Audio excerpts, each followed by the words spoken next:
How much to leave the text of the dial? I don't want my watch to say quantiem perpetuel bidirectionnel, balancier, incliné, computer mécanique. Why would it have to say computer mechanic, that is fun. I mean, all this other text is one thing, but computer mechanic, that costs at least 100,000 Swiss francs.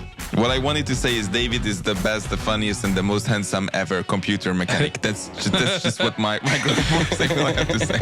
And they should say that. And they have the mirror and say the person in the mirror is the greatest, the best, the most successful. That's even better. Turn it into a fairy tale. Hey everyone, this is Ariel Adams and Ripley and David from aBlogtoWatch with aBlogtoWatch Weekly. Rick, our fearless leader, is, I don't know, is he on vacation or is he sick or is he working? It's one of the three. I don't know, but in any event, he's not here. So you'll have to contend with us. And if you're watching, you're looking at a picture of a watch that none of us have been able to really gel with lately. It's the Cubitus. It has to do with an article I wrote. But guys, do you agree that like the Cubitus just isn't settling in proper? It's just not digesting. It needs something. Yeah, I mean, as I was just saying to you two, sometimes when you see a new generation of a car, you don't like it. And then after you see them on the road for like a year or however many months, you kind of get used to it. And you still might not like it, but, you know, it kind of fits in more. You've gotten used to it. It sort of makes more sense in context of other stuff you might have seen from the brand. I don't like it any more than I did when I first saw it. And it also, it still looks jarring when I see it. It looks like a effed up Nautilus, and that's just, I think, how it's going to be in my mind forever.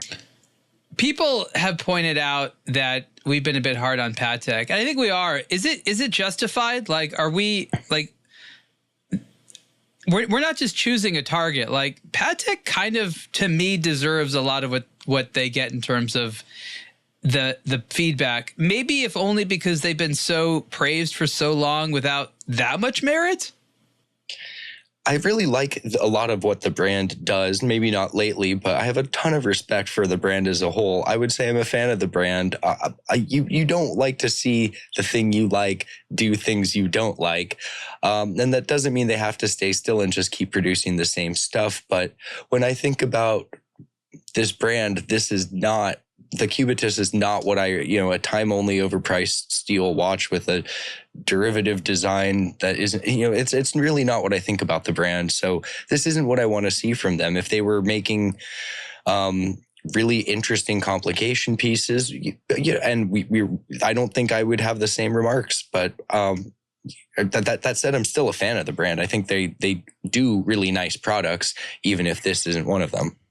David, are we being fair or unfair to our friends at Patek?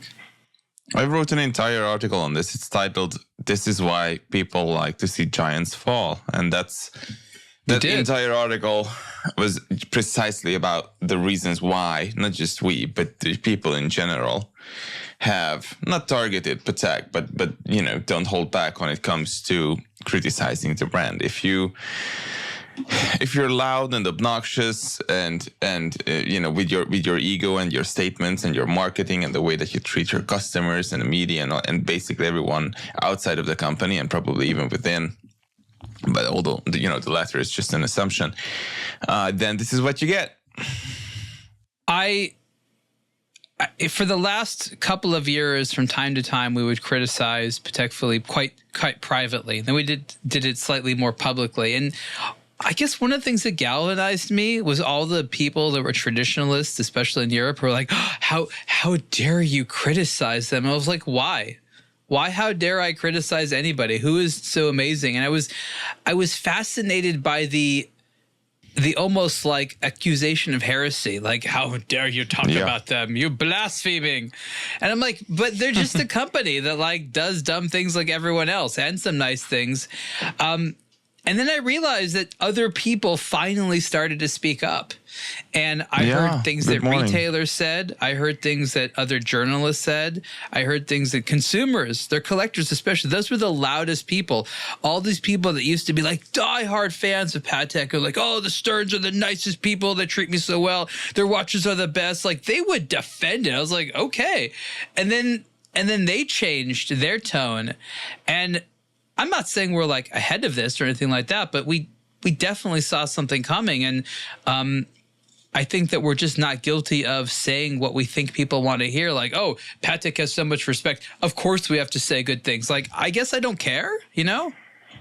Yeah, I never understood. I had a couple of discussions in the comment sections over the years where people would come out of the woods and just viciously defend these brands. And I'm like, why? Wouldn't you want media to be the first, to speak out in your interest as a customer? I never understood this. And even back in the like forum days and whatnot, people would go out and just defend brands just because they were XYZ brand. And I wrote another article a couple of years ago where I pointed out the inconsistencies in how watch enthusiasts and the community tends to approach things like what merits an in-house label on a movement and what is a manufacturer movement, and how some of these historic brands or highly praised brands get a pass where other brands who try 3 or 5 times harder get criticized and mocked and whatever else, and dragged through the mud. And that's just the thing that some of the community does some of the time. And it's just interesting to me because either they are heavily invested in these brands and they don't want to see them fail, even though the brands are doing everything in their power to do that, or they just approach luxury in this what's the right word, when you succumb to these things, or when you put these above you just because you think that they are luxury brands. It becomes dogma. Yeah, it's just I don't get that dynamic at all. What I hear, and I guess I can sympathize, is if you are someone who put money into the brand, whether you're a retailer that invests in stock or you're a consumer that purchased a watch at retail price, or even pre-owned, hopefully not over retail price, when you buy a watch at that level, you're sold an experience. You're told that this is going to make people like you, admire you. Pateks often go up in value. This is a safe place to put your money. They're not just getting it for the watch. There's this whole package of other expectations they have. And statements like ours are attacking those expectations. Even if those are foolish expectations, we're telling them that thing you thought was perfect, it may not be. That thing you thought was going to go up in value, it may not. That thing that you thought was better than other watches, well, there's other good watches out there. I think that there's a level of threat that people feel, and that's where the defensiveness comes from. Yeah, I'm sure there are some explanations somewhere in a marketing book or something where they say that, sometimes these brands don't even, it's not a Veblen product, but it's something similar in the sense, more from a psychological perspective, where people look at these brands and, oh, it's old. It speaks highly of itself. It prices its products way above the competition. I'm sure they deserve to be praised. And then, we set off on grounds where, of course, we're praising these brands. And it's just interesting to me that, people are not 5 times more critical when, such preposterous amounts of money are being asked for a still watch or whatever, but they are 5 times more lenient towards, sure, of course I give this brand a pass. I'm sure they're doing everything in their power because look how expensive it is and look how they talk down to me from this pedestal that they place themselves on. So this particular article approaches this dilemma from an interesting perspective. And I'm not really trying to pick on Patek Philippe, but I'm using them as an example. And it's a very serious issue. And it's not per se criticism what they're even doing right now. It's more a reality that companies like Patek Philippe have a real issue when it comes to succession. That these brands are often purchased by companies that think that the brand is perfect and doesn't need to have a brain attached to it any longer, just keeps making what they're doing and they'll print money, or thinks that they can just bring in some random new CEO or something like that. We are very familiar with how a human being can add a chemistry to a brand that can make or break it. And when that human being or that sense of values is gone, the brand can go away. And so this article that was my column from this last week really was a discussion about what the challenges are for brands like Patek Philippe when it comes to succession. And I talk about the scenario. I go in great detail. Yes, I use Mr. Terry Stern, who, and I discuss, he would never be forced out. This is a choice that he would make. I mean, at some point, he, like everyone else, will pass or want to retire. That's natural. But it doesn't always have to be that way. Someone doesn't always have to die for there to be a succession.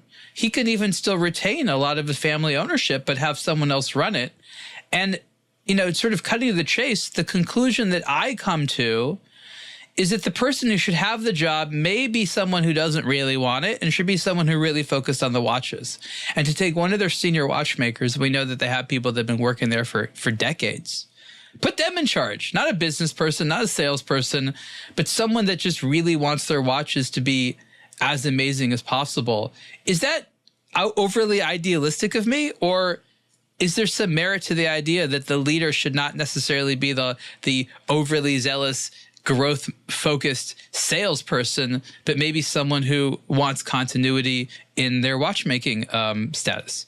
I think having a high-level watchmaker step into a CEO role would be really difficult because it's a completely different vertical of skills. But I think they need to, brands, not just Patek, but any brand of a similar nature, need to start creating those opportunities for growth outside of specific verticals.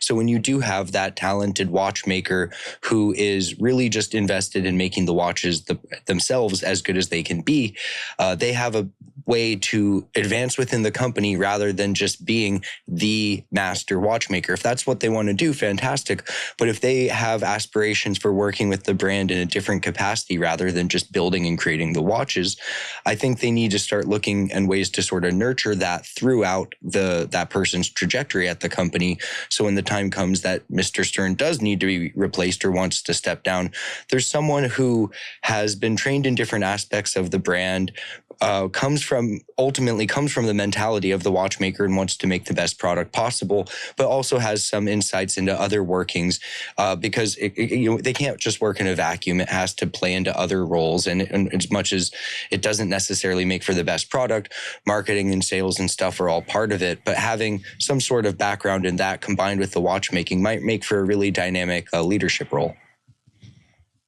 Go ahead, David. I think it's selfish of you a little bit to think that, it would be, that brands need a product guy to run them in the same way how, it's selfish of me to say the same thing. I definitely agree with you that, we should have almost all of the watch brands ran by product people, because that's when we get nice products. And we see what happens when people from a marketing background get to lead historic, important, complex brands. Oftentimes they become a marketing machine. They just start pumping out, heritage this, vintage that, anniversary that. It becomes extremely frustrating for us. And the watches that we like to praise today from the last, however many decades were primarily created, during the tenure of people who either were themselves product people or had the confidence to delegate and to give almost a free hand to the people at the brands who were designing and developing these products, even if they themselves were from a marketing background. So I definitely agree that that should be the case. But for Patek and for the future of the watch industry, it's interesting because what we see today is that it's marketing that's driving people towards watches, like the masses. Of course, I'm speaking about not the enthusiast community. It's marketing that's driving people toward the watch industry.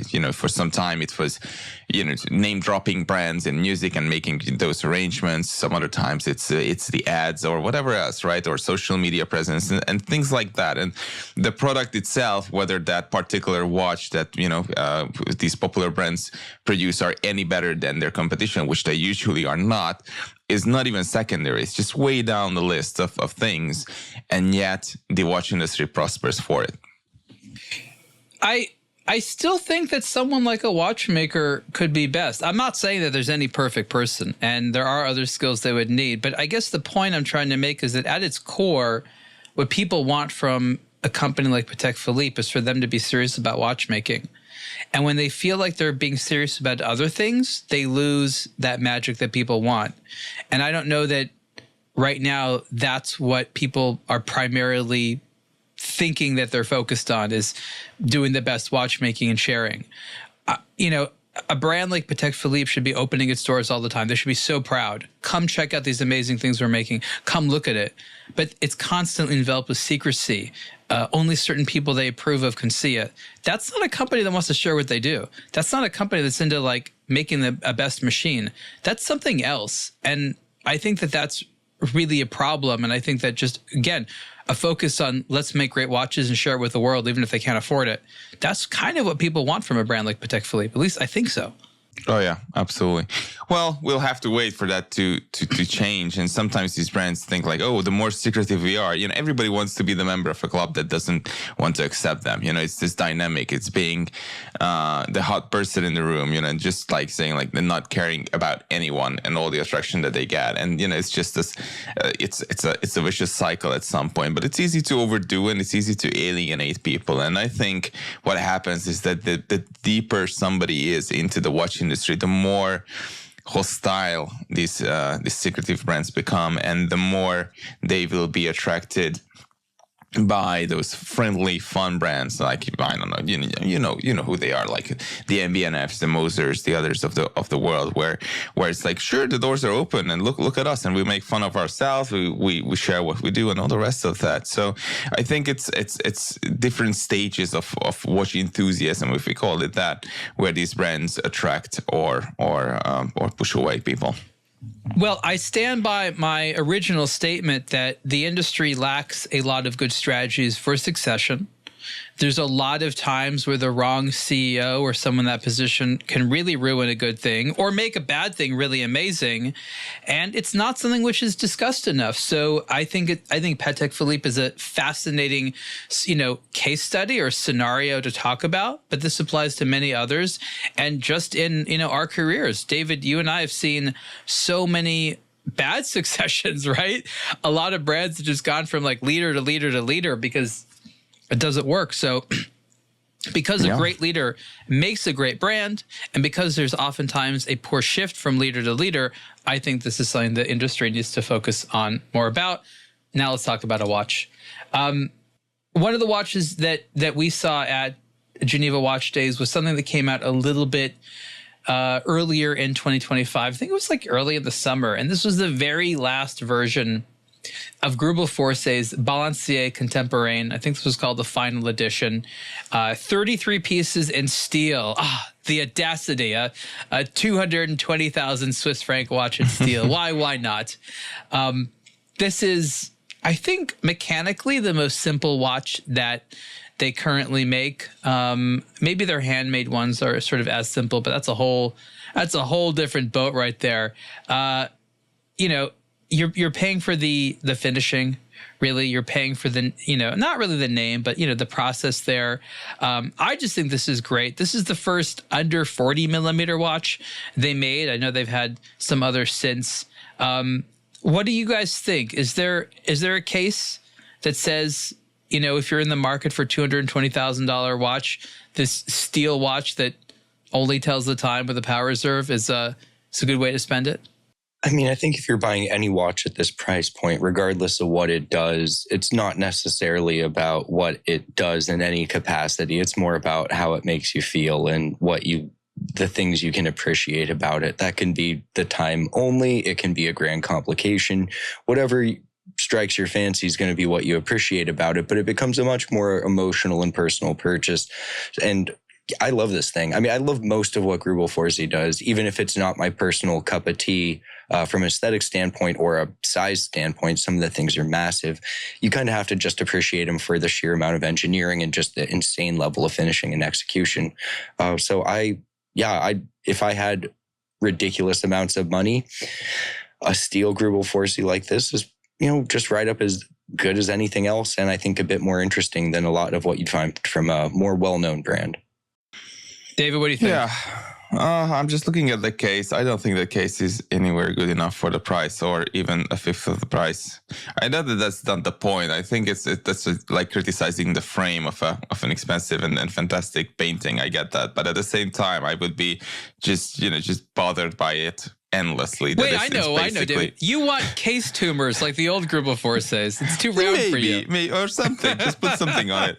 But this looks like this just doesn't cut it for a six-figure price. You know, it's just it. Do you want it to be more intricate, more futuristic, more decorative? Want them what to would go do it for to the you? case supplier and say, "Look, this is nice. We give you another 15,000 per case, and do whatever you want with it." And come back when if just imagine whatever you ever wanted to Give do us with the a case good and steel. just do it. That's what I would suggest. I get it that this has been Greubel Forsey style, that it's a very toned down case. I'm sure people will love it. It makes it wearable day to day if you want to wear a $220,000 watch, day to day. I get that, but at the same time, it just doesn't look as intricate as I think would befit a watch at this price point, irrespective of what's inside of it. And that's my first criticism, yeah. What about this polished steel backplate here behind the balance wheel? Rather than it just being open and skeletonized, there's a mirror polished piece of metal, which ironically is considered a huge piece of a movement to mirror polish, which is it's definitely hard to do. And, you can see your face in it, but it's also cool because you can see the underside of this. Years ago, I advised, I think it was Arnold & Son to do, and they did it. They, rather than have a skeletonized thing, they put like a mirrored one. And they only did it for like one or two watches. I don't remember what happened. I thought it was a great idea. But doesn't this make so much more sense, a mirror, than a transparent case back? I mean, who actually likes to see their arm hair? What happened was that the person who had to do this mirror polishing just flung themselves out of a window. Basically, it's not something you can do many times over a year. Of course, they're like, another limited edition, that's it, I'm out, out the window. Actually, it's so incredibly difficult, and the reason why that is because when you're trying to mirror polish something like this, as you're removing one scratch, it's very easy to introduce another. So you're just chasing yourself constantly. And the larger the piece, the more difficult, the lower your chances are to end up with something that is absolutely pristine. And this has to be absolutely pristine. So it's almost like winning the lottery in watchmaking. When you create a piece this large with no scratches on it, it's incredibly difficult to do. Okay, that's totally true if you're doing the hand finished mirror polish. But like you could do an industrial mirror, you know what I mean? Like there's ways of having the whole case back. Just go to IKEA. Sapphire. Yeah, just laser cut an IKEA mirror. You do that. There you go. I'm just saying. I just think that mirrors on the back of a watch make so much more sense than seeing through the watch so much of the time. Well, they do. Yeah. The skeleton, a really open worked watch looks great when it's not on your wrist. Being able to hold it up, see through it, and examine all the stuff inside and out, fantastic. But as soon as you put it on your wrist and the transparent aspect is completely gone, what you're left with is whatever your arm looks like as the backdrop for whatever the movement is. And that really isn't always great, depending on whose arm it is. The mirror, you almost get double, so you get to appreciate the underside of certain components while still looking at the front of the watch. You get to see almost more parts because you're seeing the mirror image of parts. So it looks almost more complex when you're looking at it because you're seeing the reflection of that which is already there. It makes a lot more sense. I don't know why more brands don't do it. Maybe they think it detracts from the open workness of it, but there's a lot of very inexpensive brands who can make a very open worked watch that isn't necessarily a great testament of watchmaking. It just means you've cut all the other parts away. So I like the mirror. I think that's one of the standout features on it. Yeah. I think it's great. Oh, sorry, David, go ahead. Yeah, no worries. Yeah, the mirror is a great idea. And to see the underside of these components that you basically hardly ever get to see is also a very cool thing. What I would nevertheless do is get a skeletonized cheap watch and just a tattoo of an expensive movement on my wrist and just look at it. Lots of life hack lessons from David. Yeah. Do we want to see more stuff like this from Greubel Forsey? I know that they've changed directions a few times over the last few years. They were going to go up in production, and they're like, no, that's crazy. And now they're back to about 300 watches per year.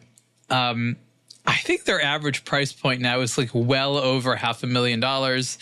They have many watches that cost $800,000 to like 1 point something million. You know, and so a watch like this, like, really is their entry level. What's better, an entry level Greubel Forsey or an entry level Richard Mille? I'll take the Greubel Forsey. I would. That's a really, really good question. To wear or to appreciate? I think I would prefer to wear the Richard Mille.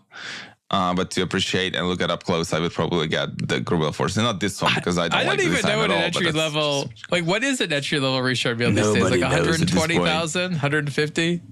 Oh yeah, it's probably more. I think, you know, or maybe you get like the RM33. They debuted something like that. They continued that, so maybe you can get something. Maybe. What I love about Geneva Watch is it really is a mixture of this ultra high end stuff and like small, like lower end stuff. There's a watch that we haven't written about yet, a Stolen Worm, which is like 100,000. And it doesn't necessarily look it, but then like the case is made out of like platinum and crazy stuff. It's pretty nuts. But it's just interesting, the stuff we saw there. Speaking of skeletons, one that we saw that we actually liked, that was legible and nice, was the Favre Luba Chief. That's the case style, and these are the skeleton watches. I thought it was really hilarious in their marketing, where they said that the first time in their, like, I don't know, 280-year history, they did a skeleton, and like the obvious thing you say is, well, yeah, because that, you know, like it's not like it was necessary, like, but that was the claim. It's the first one we've ever done, and you know, look, it's a beautiful movement, but it's essentially a Sellita movement. So I just think it's funny. Like, at some point, you had to do a skeleton. Like, this is a very modern manifestation of horology, is we have to have a skeleton. Some of them are better than others. These are cool. But how long do we think the skeleton trend is going to last, guys? Forever. It's never going away. Yeah, it's never going to go away. I think it might play more of a role some years than others, but I think it's just part of, for the person who's getting into watches and likes to see all the parts, it's always going to need to be an offering, and some brands need to have that in their catalog to cater to them. This is better than most, though, if I'm going to be honest. If we're talking about, the problem with skeleton watches is, if on the affordable side of the spectrum, they're usually not all that great, because you're just looking at like an open worked standard Sellita. This is one that they've got bespoke done for them. Is it still a Sellita at the heart? Yeah, sure. But at least it looks different. So you're getting a different presentation and package without paying for, like, you know, a true in-house skeletonized, and we're back at six figures type of thing. Isn't Sellita killing it? Etta would never do this. I mean, Sellita has unique bridges, unique styles on here. Like, what they are willing to do for their customers is in such a different league than what Etta was ever willing to do. What's the price of this watch? I will have to find out. Because that does matter, but it, you know, it's like $4,500. So yeah, for ETA to supply something that would allow Favre Luba or anyone for that matter to price a more or less bespoke movement or somewhat bespoke movement in such a watch at that level, that's almost impossible. It's great to see that Sellita is not only becoming this giant supplier, but they are maintaining some level of agility, apparently. That's very good. Yeah, I think this is technically from AMT. They're like custom bespoke division within the greater Sellita umbrella, but I think it just further underscores how different Etta and Sellita operate. Etta didn't want to sell to anyone. That's the reason like Sellita exists at the scale it is. That Etta didn't want to sell the movements, and this is Sellita really leaning into the catering to the greater watchmaking industry rather than just the, you know, brands that are owned by their same parent company. But yeah, I couldn't imagine Etta doing bespoke movements for third-party brands, let alone at the scale that Sellita does. I mean, we know that Etta, for the most part, does not sell mechanical movements to companies outside the Swatch Group. They'll sell quartz ones. You want to buy quartz moves, they'll sell those to you all day long. What I find funny about the skeleton popularity Is it before they went full skeleton? You remember there was like 20 years of like partial skeleton? You know, the open dial, the open heart. Open heart. Open heart. For whatever reason, never struck a chord with enthusiasts. Apparently, those did well in like certain department store environments. I know because I asked.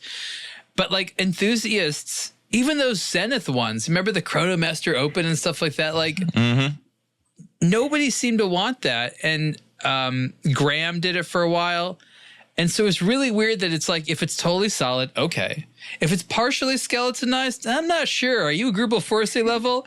And then if it's fully skeletonized, like, oh, $2,000, awesome.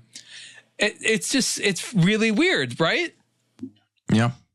People love this stuff. I think, it's just, when you're getting into watches or you're super into watches, some people are like, I'm never paying this much unless I can't, unless I can appreciate the movement and the way it works. I think it's fascinating. I think it's a great way to attract a customer where you're offering them the chance to see the inner workings of these things. And let's be honest, the market is full of boring or generic dive watches and whatnot, generic and go anywhere, do anything watches where you can all you can see is the same freaking rotor on the back and just a boring case back, even though you're paying for the mechanical, a movement inside. You don't really get to appreciate it that much. So this is a strong proposition, and it will forever be in my mind. And another thing I like about him is I don't necessarily get the same amount of joy from looking at a skeletonized standard three-handed movement like this as someone who's just getting into watches. But I do enjoy being able to point out how a watch movement works to someone when they can clearly see it. You could say, well, this is a coiled spring. That's the mainspring. As it unwinds, it powers the rest of the watch. Now it's going to follow this gear train here. You can kind of just explain it to them into real working diagram. And for someone who's getting into watches, wants to learn more about watches, is just fascinated by the mechanics, being able to actually see it work rather than kind of trusting the theory that all those hundreds of parts are working under the dial in harmony. It's kind of cool, even at a very high level, just to be able to see it and kind of go, I know what each of those things does. It's true. It's probably something that's a little bit more for novices. I think that after you've worn a lot of these, you recognize that part of the appeal of having a watch is, the joy of reading the time and stuff like that. You already know what the parts are. So I agree. It's probably there's an experience level. But, there's times where I just love picking up a skeleton watch because it's fun to look at. So I kind of agree that everyone should have a few in their collection. I couldn't imagine wearing it every day. Maybe that's my point. And that's where I think something like this excels. It's nice enough that you feel like you're getting something nice, not just the same exact movement in a different case, but it's not so crazy expensive to the point where you're like, well, I've spent $100,000 on it. Hopefully I wear it a lot to get my money's worth. This exists in that nice in between where it feels nice, you get something out of it, but when you're not wearing it, you don't feel like you have a second mortgage sitting in your watch box. These are cool. You guys saw these at Geneva Watch Week or Geneva Watch Days, right? Yeah. So we're going to talk about something completely different now. This is a collaboration between Chinese Behrens and French Vianney Halter. This is the KWH, that stands for kilowatt hours watch. It looks, from a profile perspective, a lot like an Apple Watch with the crown in a similar position. Does not behave like an Apple Watch at all. This is inspired by a vintage, analog kilowatt hour meter, basically an energy meter that allowed the energy company to read how much energy someone was using. Why this would inspire a watch is amusing and I guess part of the story. But there's two versions of it. They're both in gold. So this might be amongst the more expensive Behrens that has been out before. It's close to $50,000, so not quite there. This watch has a very unique system for indicating the hours. I would not have known this unless I read it, but this string of little loomed dots, which is the hour indicator, the larger head is the actual indicator, is inspired by the old video game Snake, which again has nothing to do with a even much older, kilowatt hours meter, but it goes, it's not technically a circular path, but it turns on the edges here. You can see there's these large circular gears where this chain turns around on, and that indicates the hours. The minutes are on this turning drum. It also has a power reserve indicator and then a day-night indicator. A nice exposed balance wheel there.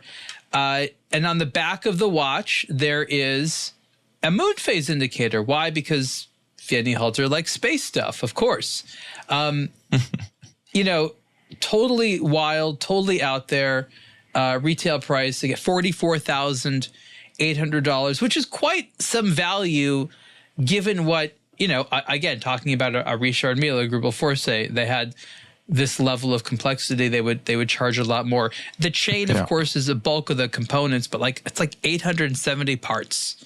That's crazy thing like that. That's like a whole zero less than what I was expecting the price to be. It's for this to be not 448,000, but 48,000 or 44,000 or however much. You remember HD3? That's incredible. George Highsec's thing, when they had crazy stuff like this, they were the prices you were talking about. They were like, $100,000, $200,000, $300,000. Easy. There was no limit. We're in more practical times here. And when I saw this, Vianney Halter was there. And I was joking with him, like, Vianney, this is great. You don't have to build the thing or worry about any of that. He's like, I know, it's amazing. Because he has, well, look, he's a great guy. He's a great thinker, but he has a reputation for being so out there. His stuff takes a long time to actually get working. And so he delivers semi-complete engineering ideas. Let's put it that way. So for him, they get someone else to actually have to put the thing together. Like, that's amazing. He gets to be himself. He's the Steve Jobs of the watch world. Yeah. Here's an idea. Work it out. Figure it out. These types of collaborations are incredibly beneficial for a personality like that. But more power to him. But I don't know. I'm kind of amused by that. Do you want to be the next Vianney Halter, Ariel? Or you're just throwing ideas out there and you just leave it to Behrens to figure it out? My French is terrible. I haven't watched enough classic Star Trek, and I don't own enough vintage mechanical doodads. You can do your own thing. That's okay. It's just about the flow of the ideas and, this gigantic gap between the idea and actual realization. Where's the hour hand in this photo we're looking at? Is that right at 12 at the top? No. It would be at 10. 10. Yeah. Where? What should I be looking for here? I don't know if you can see the mouse there. I'm doing a little circular motion around it. Oh, a bigger ball on the chain. Slightly. And the chain also turns a little bit, I think. It's the whole chain is turned, right? So I think that's an entire section of the chain. Not just so there's it's a snake, right? So there's this little bigger one, and then these ones are loomed. The other ones are not loomed, but again, it's pretty small. I love that. This is fantastic. It takes. I'm struggling to read it, and I still think this is fantastic. That's the thing. If you show someone this and they're like, "What time is it, sir?" and you just give them the watch, you to glance at, they're going to be like, You have to have a Nokia 3210 or something. 3310, which one was it? Yeah, that had Snake on there. I remember that. Yes, and the time. That was like the first game on a mobile phone. Snake, right? I'm pretty sure we have some listeners who will quote you wrong on that. But who knows? What if I'm right, though? Yeah, it might have been. But I love how Vianney's thinking energy meter, iPhone game, Nokia, Apple Watch. His mood board is just insane when you think about it. It's fantastic. I love this thing, especially that it's not priced into the stratosphere. That's crazy. Yeah, this costs less than many of the very basic gold watches that some of these brands are offering on a strap. Yeah, I was going to say it's not cheap, but at the same time, it's not like there's an established price for this type of creation. And it ultimately seems rather fair when you look at things at this price point or things at this level of complexity. And they're apparently making 8 pieces of each, just 8. So there's going to be like a small, maybe 9, maybe it's 9 of them, but some tiny amount like that. There's going to be like less than 20 of these made. Like this is exclusivity. Mm-hmm. Purple, white, gold, and I don't know what time it is. What are the little runes on that plate, like kind of at the 1 o'clock, 2 o'clock, or between 2 and 3 there? You mean the logo of Behrens like the and Vianney PlayStation Halter? logo and the checkered flag, or the checkered thing is the Behrens logo, and the V. This is a VH, a small VH. Oh, okay. And then number 000. There's a lot of zeros considering they're making like a single digit number of these. Well, that's a serial. Yeah, that's a serial number there. I mean, this is a prototype, obviously. Let's not try to unravel their logic here. Between Vianney Halter and whatever goes on in Shenzhen, let's not worry about production numbers. No, I like that. I don't know. It gives me more intrigue, more to look into it and enjoy and discover about the watch. Well, I think it's funny because it says Behrens and Vianney Halter right here. They're like, yeah, let's have the graphics there as well. Like, it's a slight refinement issue that is like, well, we'll just call it double signed. I don't mind it. It's I mean, I'm looking at it. It's like the one solid piece on the entire display, and so I'm, I guess I was talking about it. That room where they were displaying these watches in, it was the sauna, the hot box of Geneva Watch Days. It's a watch enthusiast sauna, yeah, with watches. I'm surprised the sweat from my hands is not on the watch as we were photographing it. The listeners don't know what David and I have to go through just to shoot these pieces. It's a real safari. I mean, what's really difficult is that we have to judge these watches and take pictures in an almost complete absence of oxygen in our system. It's like we have to gauge these things without any air to breathe, which is kind of, biologically speaking, a fun thing. We are not complaining. Of course, it's always a privilege to see these things. I remember seeing Vianney Halter there and just going up to him and just saying, can I take pictures of the deep space tourbillon? I can't wait to write it up. Probably again, because I probably have written about it like 8 years ago. But it's a fantastic room full of fantastic watches and not much oxygen. And it's just interesting how the Swiss, and especially Geneva, is yet to figure out how luxury means space and light, and how it can price things into luxury realms without providing either of those things. Well, David, you're European, so you're the closest to this, even though I know Swiss is not in Europe. But is there a law against opening the window? Because there were windows there, and no one ever thinks to do that in Switzerland. I can't tell you how many times we've been in meetings where all someone would need to do is open a window and things would have been fine. Why? What's up? I think it's Calvinism. I think that's where it's just like I think it's something like that, but who knows? It's just weird. I'm not against air, although I'm from technically the wrong side of the Iron Curtain. So we had to enjoy basic things like oxygen and stuff like that. Well, as opposed to cigarette smoke, you can cut with your hand like this. But that's fine. It's just one of these centuries the Swiss will figure out basic creature comfort things within buildings. It's only a matter of centuries now. That's a cool thing. Are we having a group? Yeah. Oh, I'm just saying, if you're in Europe, don't be afraid of opening the window or air conditioning that works. Either way, whatever works. Yeah. Speaking of Greubel Forsey, this is a mid-range Greubel Forsey, not high end. Not entry level, but mid range. This is a new version of their perpetual calendar. I didn't get to see this watch. I wanted to. I guess we'll see it when we visit with them again in Dubai. Hopefully they'll have one here. But this takes their perpetual calendar and mixes it not with the tourbillon, which they've done before, but their inclined balance wheel watch. This is pretty nice, isn't it? That's nice. Very lovely. Love that they've made the movement bridges out of gold and then finished them in a color that was not at all gold, just because, you're paying. And that's the fun part. You don't know how much they're paying. Once you get to a mid-level Greubel Forsey, they're already like, we're not going to tell you the price.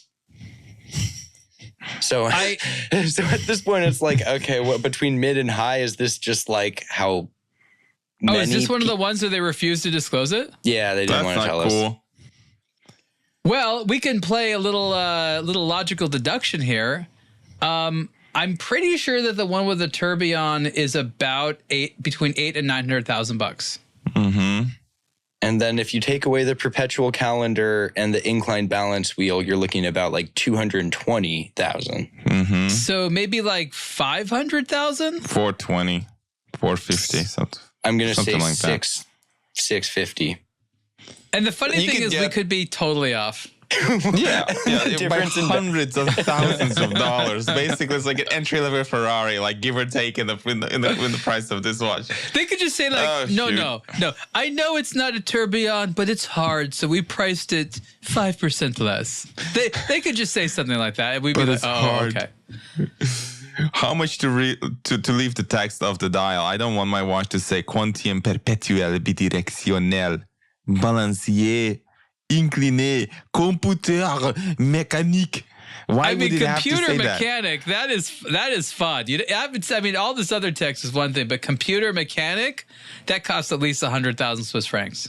What I wanted to say is David is the best, the funniest, and the most handsome ever computer mechanic. That's just what my Greubel Forsey will have to say. And they should say that. And they have the mirror and say the person in the mirror is the greatest, the best, the most successful. That's even better. Turn it into a fairy tale. Look, guys, I gotta go. I gotta be someplace. Yeah, I'm sorry. But keep on keeping on. Make sure you guys feature a high-end Greubel Forsey to make it a proper Greubel Forsey trifecta of a We'll try to find some more to talk about. Yeah, Ripley the price for the high end, I think, is just expressed in the GDP of which countries it equals. So we'll see what we get for those. So what do all these indicators do? Like, what is it? Like, it says HM there. Her Majesty. Bye, David. Bye, David. Hit, miss, maybe. I don't know. I mean, okay, but let's look here. We have the calendar function. That makes sense. Thursday, the 27th February. I love it because you can use the crown to wind it forward or backwards. The setting it is amazing. If you don't know that about this watch, that's a big part. Time, power reserve, seconds on a disc, I guess. Leap year. This is, I guess, a 24-hour indicator, though I'm confused by these random colors here. Yeah, why is the 20? Yeah, that must be for 24. Maybe it's got a second time. What is the H&M then? I don't know. I think there's an indicator on the back of it too. There is. Well, that might be a crown selector. So the crown might have different modes, and that says that you're changing the hours and minutes. And then maybe, I mean, all we can do is guess at this point, right? It is a mechanical computer. Who are we to decipher its operation? Yeah, it works with mechanical AI. Yeah, there you go. The years on the back. That's what I was thinking of. Ooh. That's what are these like mystery? Like, where is? Oh, it stays on 20. I see. That never moves. But what happens 100 years from now, Greubel Forsey? 100 years from now. You go in and they just replace the little plaque. They put a 1 over the 0. I guess they could do that. This is one of the less text-heavy Greubel Forseys. They often have like all of War and Peace written on the bridges or the case back or the sides or something. This doesn't have that much text. I like how the word science is in there, just random. It's their mood board. Savoir faire, okay. Science, unique, technicity, passion, creative architecture. Like, is this a motivational thing, or is this like, the requirements if you're going to work there? You have to have all these, all these things on your character profile. Probably, yeah. It's basically a job listing. Oh my God! Look, it says science twice. Here, double the science, and here. Incline science. I've never read their text in too much detail for fear that I would make fun of it. And lo and behold. But this, if I had to have a perpetual calendar, it would be this system. Maybe the tourbillon would be that much more exciting. But I think that if I had to choose a perpetual calendar, it would have to be the computer mécanique. I mean, it's a mechanical computer. You have to have it. It's the computer mécanique. Yeah. I have to appreciate that it's not just being overtly complicated or complex or a really roundabout way of doing something. This is a really practical approach to the perpetual calendar, even if I have no idea what HM means. It's just another interesting thing that Greubel Forsey does. And oh wait, we have the price here. So 490,000 Swiss francs. Well, they have responded. Okay, so who was closest? Not me. I said 500,000. All right. Well, you're 10 away. That'll get you like 2.5. I mean, dollar wise, it's going to be over that. So I feel like that's a win. And there's 22 pieces. What a bargain, right? And you know what I think is amazing? It's only at like what 300,000 for the tourbillon. For just a mere 300,000 Swiss francs, your regulation organ can turn on its own axis. Isn't that not exciting to you? But some people just really like the inclined Balancier. That is, that's what they come to for this brand. In the same way you get that dish at that restaurant you like. Well, on the page here is the Apple Watch Ultra 3. I think we'll agree. We're going to see a lot more of those on people's wrists than inclined balance wheels. Maybe they could do an inclined balance wheel face for the Apple Watch. I wouldn't mind having my Apple Watch look like a Greubel Forsey. Well, once they open up the dials, so you'll be able to have like more custom dials. That's the way to do it.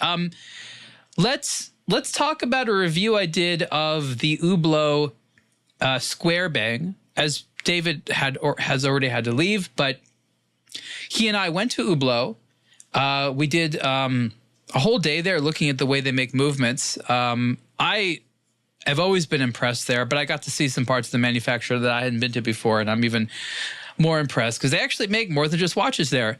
But again, it came out 2022. What are your enduring thoughts of the Square Bang? This is one of those ones when I first saw it, I didn't like it. And now I've kind of, it's still wouldn't be the bang of my choice that they make, but I now recognize it as just another one of the styles that they do. You know, just all of the spirit of Big Bang, the Square Bang, they wanted to make a watch in that shape that was still a Hublot Big Bang. And so it makes sense why they have it.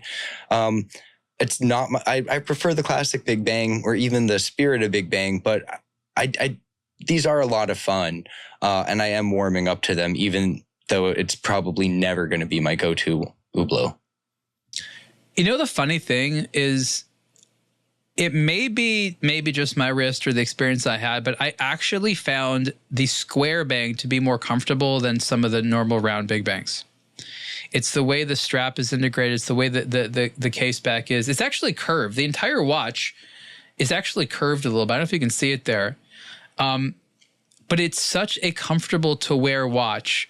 And I think that for me is the savior. Watch, like if this watch wasn't comfortable, forget it. It wouldn't have flopped. Yeah, it looks cool. It's thick, whatever. But the fact that it wears comfortably, like makes it a winner. I like the case a lot. I guess for me, I don't think it has to have a skeletonized dial. I think that's the missing part. The hands and hour marker's fine, but I feel like it got released from the factory without a dial, like by accident. I tend to agree, and it's exacerbated by the fact that it's very much a round movement in a square case. Like if you look at the case back shot, the areas around the corners aren't particularly adorned or open worked or anything like that.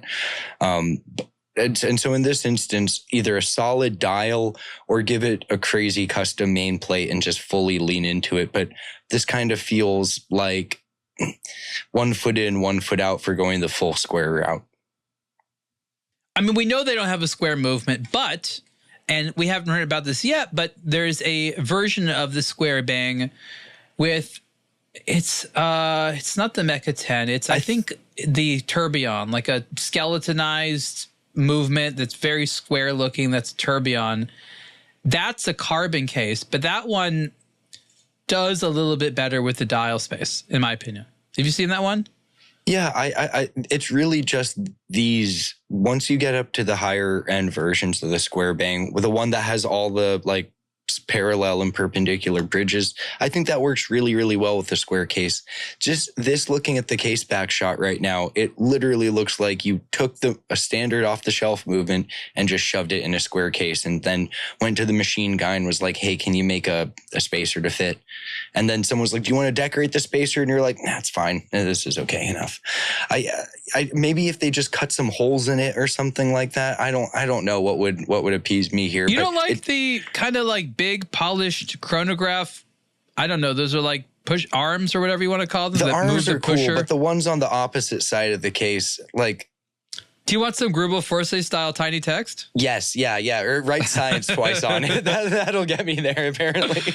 I actually think that the guys at Hublot would come up with some very amusing stuff that would be, it would have their own statements. It wouldn't say like science and stuff like that. It would just say like a bunch of random stuff. I don't know what it would be. I think it would be amusing. It would say, what about that little cat that they had as their latest ambassador? Oh, they're into that. They were talking about the manufacturer. They were really into that. Well, the thing is, I didn't realize this. I think I knew, but I forgot. But Matthias Boutet, who has been there a while and is really their movement maverick there, he's also an artist, and he has, for lack of a better term, graffitied much of his area in the manufacturer. So he has like all these murals on the wall. Like there's a mural of Jean-Claude Biver and like all kinds of stuff like that. He has like pictures of Big Bangs and math formula and stuff like that. It's actually really amusing. But I think some of his artwork should go back there. So, okay. But look, there's room to keep the icon alive. So you like the exterior like me, but you think that maybe a more appropriate movement, or at least dial and case back design, is what you want to see. Yeah, the case back, you're not really looking at it that much. Do something with that area around it. But as you mentioned, it does look like you forgot to put a dial. You can kind of see the whole calendar wheel. Yeah, it's skeletonized, but it doesn't really look cohesive like it's supposed to be the thing you're looking at all the time. You're buying a case and a strap. It's like the dial, it's just sort of there. It's funny because a lot of watches, you're actually buying the dial. Yeah. This kind of reminds me when I used to work on the service side of the industry, and we had taken a dial off of a watch to do something with it, and we had put the movement just back in the case so it wouldn't be damaged at all. And then you had like a Rolex that just didn't have a dial with the movement sitting in the case. Yeah, it's kind of like that, where it obviously fits, but you're still missing something. And it's like they tried with the sub-dial for the chronograph there, like the 60-minute counter with the date. It's like they had the start of a dial, but then it's just, and then there's like a whiff of it on the other side because there's this skeletonized sub-second style. But then that's it. It's just like they couldn't seem to go further than that. Yeah, like they had just taken the base sheet out and left all of the stuff that would have been applied to it, like the counters, the hour markers. The retail price of this relatively entry-level model of the Square Bang is $26,300. It's a lot. I think there's a lot that goes into this watch, but this is the year that Hublot really justifies the internals of their products in addition to the external products. I don't know if you guys talked about this. We have a hands-on that has not been published yet. But did you guys chat last week about the Berneron Quantium Annual? We did. Did you got to see it though when you were over there, correct? Oh yeah, it was really nice. Yeah, this is probably one of my favorites from the show. Haven't seen it in person. Can't wait to see one of these. But I really like it. I like even the things that don't necessarily make the most sense, like wrapping platinum in stainless steel. I understand why he did it, but I think the end result is just a really cool, complex looking case that you get to say, hey, this is steel armor on it. Yeah, explain that to me. I didn't really understand the steel incorporate. I know there's some elements that are in steel, but help me understand. The middle case itself is platinum, but I believe it's 6 parts, which is the bezel, the upper bezel, as well as these pieces that go over the lugs, are 904L stainless steel. And I think there's a diagram within this article where the parts are highlighted in red. And the reason why they went with this approach is that, one, steel is more scratch resistant, and so this is going to prolong the longevity. Oh, and there's one on the edge of the crown as well. It's going to be easier to restore and remove scratches. Also more of a hard wearing surface for those vulnerable areas. But the main thing was to just allow for that platinum middle case to just prolong the life of it, both from an aesthetic and functional perspective. This is really interesting because used to make fun of steel when it was plated with gold, and now you're basically plating platinum with steel with actual plates. Not plating, but actual plates. Yeah, it's like a platinum case wearing steel armor. And I forget what the percentages are. It's like 85% of the case by weight is platinum. So yeah, the steel really is just these thin pieces that kind of mount on the lugs and the bezel. But regardless of what your stance on the metal ratio or anything like that, I think it just makes for a really visually dynamic case while still being a very classic round profile. I think it's really cool. I can't wait to see one of these in person and play around with it, including like the hunter style case back and everything. What do you think about the choice of having an annual calendar and the layout and stuff like that? I like annual calendars. I spent a lot of time talking about that. We'll probably even re-talk about this watch again because we like it so much after we publish the hands-on article that has some images of mine and David. But again, as a choice of both complication and layout, what do you think? I really like it. Rick didn't like it because hands and windows, he's got his thing, but I like it. It makes so much sense. Top to bottom, left to right. So it'd be, Wednesday, the 13th of March, and then just going straight down for the time, hours, minutes, seconds. Hours are clearly at the top in the window, big minute hand in the center, running seconds on the bottom. Day and night indicator nicely nestled in it if you need it. But once you wrap your brain around how it works and that other centrally mounted hand isn't the hour hand, it makes a lot of sense. But when you're getting something at this level, you don't necessarily want it to always work like a regular watch. And I think this strikes a nice balance where it makes sense from a logical perspective. It's aesthetically pleasing, and it also feels different, but not so different that it's cumbersome or annoying or ends up being a cloying design after a while. And look at that movement. Wonderful symmetrical layout there as well. It's all about symmetry on this one. And the movement is honestly as nice in person as it is in images. It's mostly gold. I don't really know what to call this kind of ribbing style of finishing around the edges there, but that's you don't see that often. It's probably kind of hard to do. One thing about this that is difficult to tell here, but if you turn the watch over horizontally, the movement appears upside down. You have to turn the watch over like this way for you to look at the back, and the movement appears right side up. And Sylvain Berneron said to me, well, that's the way they do it in La Chaux de Fonds. I'm like, okay. I think that sort of goes to show that this watch is really about a certain level of tradition and detail, like things. It's trying to be very cohesively a watch about a place, a set of values. And that set of values is not just design or case material or movement, but it's all these things together. And that creates a cohesiveness that I think is very, very celebrated, but also uncommon because not as many people are able to fully think through all the little details. And I think that's what consumers like. Again, you may not like the overall design or theme, but you can't deny that it's a very cohesive product. It is, and it's also so different from his inaugural piece. I think that was a really, really healthy choice. You didn't want to just be the guy who made the watches without straight lines on them. This is equally elevated, totally different direction in every respect. But it really kind of shows that the brand is filling out its catalog rather than just trying to step in the same stream twice. Did you have a preference between the blue and black? We all had a slight preference when we discussed it the last time, but we didn't get your take on this. You know what? See the images. Obviously, I took pictures of both and then decide. They're both nice. They're even though the sort of silver and blue one looks like the daytime version, they honestly both feel very much like evening watches. They're very kind of tuxedo-y. So, you know, they're not sporty, not in a bad way, but they're very elegant. And I think that's I guess what I'm trying to say is they have a very similar personality. You might, if someone said you're going to get a random one, you wouldn't be upset. You're never going to have one and be like, oh, I really wish I had the other one. That seems fair. And if you buy them, he has an interesting pricing structure, what he's done with it. 120 to 140, depending on whether you buy it now or in the future. Yeah, I mean, I love the guy, but is this not overcomplicating it a little bit?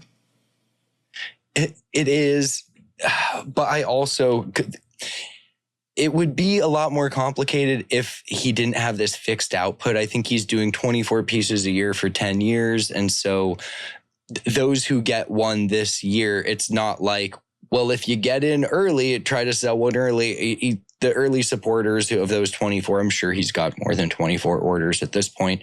It kind of makes sense why they're doing it, but trying to explain how much the watch is, it's like, well, depending on if the order is placed in 2025, 2026, 2027, the price can differ by up to $20,000. That's a little complicated. Yeah, and here's my question. So I think it's just funny because he makes such a big deal out of it. He says the watch price is 140,000 Swiss francs. Right? That's what he says the price is. But it won't cost that much until, 2028? So in 2026 and 2027, it has a discounted price. And then he also says that he's going to make it in production for 10 years. Does that mean for 8 of those years, it's only going to cost only 140,000? Does he reserve the right to increase the price more, which brands do all the time? You know, like, I just, does this signal the fact that it's going to go up in price all the time? And does that mean now, after watches get produced, it's going to be routine for every single year the price to go up? Brands aren't even going to wait for a new model. They're just going to be like, oh, it's a new year. Of course, a new price. I guess for me, this is a bit of a slippery slope. Yeah, I'm assuming he's just doing this in the beginning as a show of good faith to the early buyers. Once you hit past 2028, I imagine it'll be 140,000 Swiss francs, provided that there isn't some additional inflation. But for 8 years, I'm sure the price will go up by the final year that this is in production. And again, I agree that I think he means well. He's trying to be like, oh, look, I'm a nice guy. Look, you're pre-ordering. You're not going to get a watch for a while, right? Of course you're going to pay less. So, you know, to only have a discount of 10,000 Swiss francs, like, he's being cheeky here. Again, we love the guy, but it looks like he's being cool, but he's definitely being a little bit cheeky here. I just think that yes, he means well. It's kind of painted to look like it's pro-consumer, but ultimately, this is kind of a confusing mess. And ultimately, we have no idea what this watch is going to cost 5 years from now.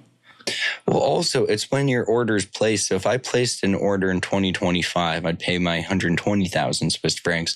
But if there's 50 people in line before me or whatever, you know, I might not be getting it until the price is actually 140 or more. I'm assuming I just paid that up front and I'm locked in at that price. So if it goes up thereafter, I'm good to go. It just begs so many questions, Ripley. He's trying to make it clear, and it just asks a bunch of more questions. Sylvan, I have no idea how much of my watch is going to cost. I don't know anything about it. You're going to just charge me something, aren't you? I want one. I know that I can't afford it. I can't tell you how much it's going to cost me if I do buy it, but I know for a fact that I cannot afford it. All right. So we've got a lot more stuff that we're going to publish over the next several weeks and months, for that matter, that we saw at Geneva Watch Days. There was really a lot of stuff. And then, of course, in November at Dubai Watch Week, there's going to be an insane amount more. I think that just at the show itself, there's like 100 brands. And what did you say? 1,200 eateries? Yeah, so we have an article coming out, I believe later today, within the next several hours or so, about it. There are now, just as of now, 90 plus participating brands. That's larger than the number of brands that were at Watches and Wonders this year. It has a new venue, which I had to do a look twice to make sure I hadn't seen a typo. 1,200 retail locations and 200 different dining options.